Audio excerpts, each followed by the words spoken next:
টাকা পয়সার মালিক হইতে চান না? খুব টাকার দরকার না? সৎভাবে টাকার পাহাড় হয়ে যাবে টাকার। তো এই মোদ্দা কথা, রাতের বেলা ঘুমটা আগে ঘুমাবেন, ফজরের আগে উঠবেন। আপনারা ফজরের আগে উঠে 2 রাকাত নফল নামাজ পড়বেন। যে কোনো ক্যাটাগরি স্টুডেন্ট হন না কেন ভাই, আল্লাহর কাছে চান, আল্লাহ তাআলা বাড়াই দিবে। অনেকে বলেন আমি সম্পদশালী হতে চাই, টাকা পয়সার মালিক হইতে চান না? খুব টাকার দরকার না? সৎভাবে টাকার পাহাড় হয়ে যাবে টাকার। শুধু দান করেন, যতটুক আছে আপনার, যতটুক আপনি 100 টাকার মালিক, ওইখান থেকে 10 টাকা 20 টাকা দিয়ে দেন।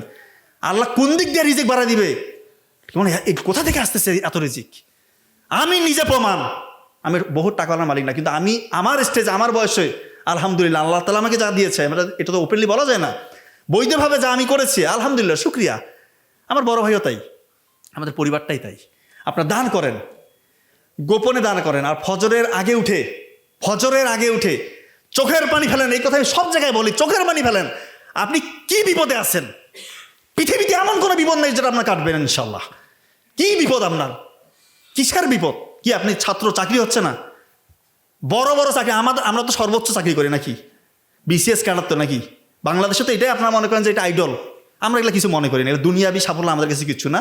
কিন্তু বলতেছি, ডাক্তারিতে চান্স পাইছি, বিসিএস ক্যাডার হয়েছি, আমি হচ্ছে মেধাহীন, অত বেশি মেধা আমার নাই। আমি আল্লাহর সাথে কানেকশন তৈরি করার চেষ্টা করেছি। ফজরের আগে উঠেছি, মায়ের দোয়া নিয়েছি, পড়েছি, আল্লাহ তাআলা দিয়ে দিয়েছে। এই যে আপনাদের ভালোবাসা এটা আপস অ্যান্ড ডাউন হয়। মানুষের সম্মান কীভাবে বাড়ে, কীভাবে কমে, সেটা নিয়ে আমি অশ্লীলতার সাথে এটার কোরিলেশন হবে, এটা নিয়ে আমি আলোচনা করব। তবে আমি যেটা বলছি, আপনার দান করেন। আমার কথাটা স্টাম্পে সাইন নেন, আমার প্রয়োজনে আপনার দান করেন। আপনার যদি রিজিক বৃদ্ধি না পায়, আমি চ্যালেঞ্জ করে বলতেছি, এটা অবশ্যই আপনার রিজিক বৃদ্ধি পাবে। টাকা কোন দিক থেকে আসবে দিশা পাবেন না। বৈধ টাকা, অবৈধ টাকা না, বৈধ টাকা বলতেছি। আপনি হিসাব মিলাতে পারবেন। আল্লাহর মেকানিজম আলাদা রকমের। আপনার মেকানিজম, আপনি তো আপনার ব্রেইন যতটুকু আছে এতটুকু থেকে চিন্তা করেন। আল্লাহ কোন দিক থেকে দিবে আপনি কোনো হিসাবে মিলাতে পারবেন না। এই জিনিসটা মেনটেন করবেন। এখন আমি চলে আসবো আমার মূল যে টপিকস, পর্নোগ্রাফি, অশ্লীলতার ব্যাপারে পবিত্র কোরআনে বলা আছে। 17 নম্বর সূরার 32 নম্বর আয়াতে দেখবেন স্পষ্ট বলা আছে, তোমরা জেনার ধারের কাছে যাও না। ধারের কাছে যাওয়া মানে বুঝেন, এই পর্নোগ্রাফি তো এটা ডিরেক্টলি জেনা, চোখের জেনা। পর্নোগ্রাফি ইন্ডাস্ট্রি এটা $multi-trillion ইন্ডাস্ট্রি। এটার উদ্দেশ্য এবং কাজই হচ্ছে যুবক যুবতীদেরকে ধ্বংস করা। সত্যি বলছি, যুবক যুবতীদেরকে ধ্বংস করে দেওয়া, স্পেশালি মুসলিম যুবক যুবতীদেরকে ধ্বংস করা, যেন মাথা তুলে দাঁড়াতে না পারেন। আপনার ব্রেন এটা যেন জানোয়ারের মতো হয়ে যায়, জানোয়ার পশুর মতো হয়ে যায়। এই জন্য এই অশ্লীলতাকে ছড়িয়ে দেওয়া হয়েছে। এখন আপনারা বলতেছেন এগুলো আমি আমার ভোকাল কর্ড থেকে জোরে জোরে বলতেছি, এগুলো আমার গায়ের জোরে বলতেছে নাকি? বৈজ্ঞানিকভাবে প্রমাণিত, আমাদের যে ব্রেইনের ফ্রন্টাল লোব আছে, ফ্রন্টাল লোব এটা শ্রিঙ্কেজ হয়ে যায়, সংকুচিত হয়ে যায়।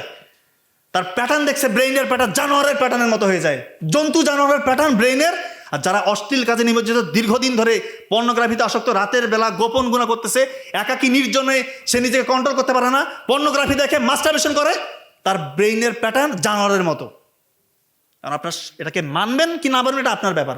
আপনি চাইলে করেন, আপনার যদি ভালো লাগে আপনি করেন। আপনি যদি পশু হয়ে যেতে চান, জানোয়ার হয়ে, অমানুষ হয়ে মৃত্যুবরণ করতে চান, আপনি পর্নোগ্রাফিতে আসক্ত থাকেন, আমার কোনো যায় আসে না। আমি বলার কথাই বলে দিয়েছি, এটা হবেই হবে। এবার এটা যে হয়, এটা আমার হাজারো প্রমাণ আছে। একটা ঘটনা শেয়ার করি। আমার অনলাইনের এক পেশেন্ট ফোন দিয়ে কান্নাকাটি করতেছে। চেহারার অবস্থা খুব চেহারা মানুষের কালো হইতে পারে, সাদা হইতে পারে, ডাজেন্ট ম্যাটার, কিন্তু চেহারার মধ্যে একটা নূরের ভাব থাকবে। চেহারাটা কি দেখেই মনে হচ্ছে কেমন একটা এটা বললাম না, যাই হোক, চেহারা নূর নাই, এক কথায় শেষ। সে বলতেছে, স্যার আপনি যে কথা বলতেছেন মনে হচ্ছে আমাকে সামনে রেখে, আমাকে দাঁড় করে রেখে কথা বলতেছেন। কেমন কি হয়েছে? স্যার আমার বাসায় যে বোন আছে, আমার নিজের মায়ের পেটের বোন, আমি তাদের দিকে এখন খারাপ দৃষ্টিতে তাকাই। এখন এটা কি আমি বানায় বললাম কথাটা? কোন পর্যায়ের ব্রেইন হইতে পারে, তার হিতাহিত জ্ঞান তার নাই। সে এখন সুচিন্তিত চিন্তা, সে ঠিক মতো চিন্তা করতে পারে না। আমাদের যে ডিসিশন মেক, আমরা যে চিন্তা করবো ঠিক মতো, কোনটা করা যাবে কোনটা করা যাবে না, কোনটা বলা যাবে কোনটা বলা যাবে না, এই হিতাহিত জ্ঞান তার নাই। সে এখন পশু হয়ে গেছে। বলতে স্যার আমাকে বাঁচান স্যার। যখন আমি আমার বোনকে দেখে বাথরুমে গিয়ে মাস্টারবেশন করার পরে, তখন আমার মনে হয় এটা আমি কি করলাম। সেটা আমার নিজের বোন, আর ভাইয়ের মতো আমাকে আদর করে। চিন্তা করেন কোন পর্যায়ে যেতে পারে। নরপশুরা এই জিনিসটা আবিষ্কার করছে, নরপশু, এই পর্নোগ্রাফি ইন্ডাস্ট্রি। আর আপনারা ওদেরকে ফলো করেন না। আর পর্নোগ্রাফিতে কেউ একবার আসক্ত হয় না। প্রথমে নাটক, একটু গান শুনি, অন্তরটা নাকি তার শান্তি পায়।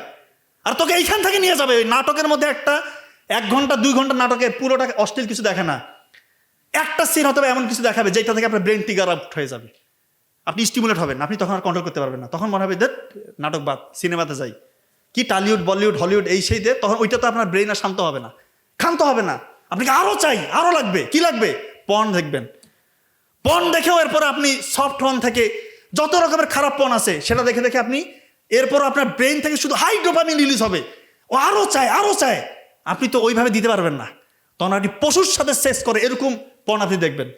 এরকম পেশেন্ট আমার আছে, হাই সোসাইটি, উচ্চপদস্থ কর্মকর্তা, তারা 2 জন ফোন দিয়ে কান্নাকাটি করতেছে, বলতে স্যার আমি ঠিক নাই, কি হয়েছে স্যার, আমি আমার মিসেস ধরে ফেলছে, তার অ্যাক্সেস ছিল আমি জানি না, আমি যে পশুর সাথে বিস্টিয়ালিটি, পশুর সাথে যে পর্নোগ্রাফিগুলো আছে এটা আমি দেখতাম, তার পাশেই তার মিসেস ছিল, উনি ফোন নিয়ে কান্না করতেছে, স্যার যে আমি আমাদের অ্যাফেয়ার হয়ে মানে বিয়ে হয়েছে, যদিও অ্যাফেয়ার কোনোভাবেই আমরা এটাকে সার্টিফাইড করি না, তারা বলছে সেই ঘটনা বলতেছে স্যার সে এত জঘন্য, সে পশুর সাথে এই ইয়েগুলো দেখে, এবং তার আমার সাথে তো কোনো শারীরিক সম্পর্ক নাই, মাসে আমাদের একবার শারীরিক সম্পর্ক নাই। এই কথাগুলো আমি ওপেন বলছি, কারণ এটা আপনাদের কোথায় শিখাবেন, আপনারা কোথায় শিখবেন এই কথাগুলো, কোথায় বলবে? স্কুলে শেখানো হয় না, মাদ্রাসায় শেখানো হয় না, কলেজে শেখানো হয় না, ভার্সিটিতে শেখানো হয় না। আর গোপন গুণায় যে এই সন্তানগুলো ধ্বংস হয়ে যাচ্ছে, যুবক যুবতীদের ধ্বংস হয়ে যাচ্ছে, এটা কে বলবে? আর বাবা মারা বলতেছে ক্যারিয়ার করো, ক্যারিয়ার করো, 30 বছর হয়ে গেছে, বিয়ে দেওয়ার নাম নাই, তার কি যৌবনের তাকাজা নাই, তার চাহিদা নাই, সে কোথায় মিট আপ করবে? এটা বাবা মারা কবে বুঝবে এই জিনিসটা? মানে তার সাবালক হয়ে গেলেই বিয়ে দিয়ে দেবেন। কয়টা লোক খাবে রে ভাই? আপনার ছেলেকে বিয়ে দিলে কয়টা লোক খাবে? একটা মেয়ে তো, তাকে নিজের মেয়ের মতো করে দেখেন না, তারা 2 জনে লেখাপড়া করুক বিয়ের পর, চোখের জানা থেকে তো বাঁচে, এই অশ্লীল কাজগুলো থেকে তো বাঁচে। একটা ছেলে 16-18 বছর থেকে যদি সে মাস্টারবেশন করে, পর্ন ভিডিও দেখে, 30-35 বছর হয়ে গেছে, আপনি বিয়ে দিচ্ছেন না, এই 12-15 বছর তো শেষ, আর পরে বলতেছেন আমাদের বাচ্চা হচ্ছে না। না, আপনার ছেলে বহুত বড় ক্যাডার অফিসার বা আরো বড় কিছু কোটি কোটি টাকার মালিক, তার অবস্থা জানেন আপনি কি? তার স্ত্রীকে যা বলেন, এমনি এমনি পরকীয় সম্পর্ক বাড়তেছে, হ্যাঁ পরকীয়া এমনি বাড়ে। প্রবাসী ভাইরা ফোন দিয়ে বলতেছে স্যার 3 মাস ছিলাম, 3 বছর 4 বছর প্রবাসে থাকার পর 3 মাস মানে 6 মাস থাকতে আসছি দেশে, 3 মাস থাকছি, আমার স্ত্রীকে আমি 3 মিনিট সময় দিতে পারিনি, 3 মিনিট, আমি লজ্জায় চলে আসছি, স্যার আপনি আমার চিকিৎসা করান। হিস্ট্রি কি? পর্নোগ্রাফি, মাস্টারবেশন দীর্ঘদিন ধরে। আর প্রবাসে যারা থাকে, এত টাকার লোভ, বাংলাদেশে কি না খেয়ে মরে যাবা? তোমরা কি জ্ঞান অর্জনের জন্য যাচ্ছ? এখানে টাকার জন্য কাঙ্গাল হয়ে গেছে।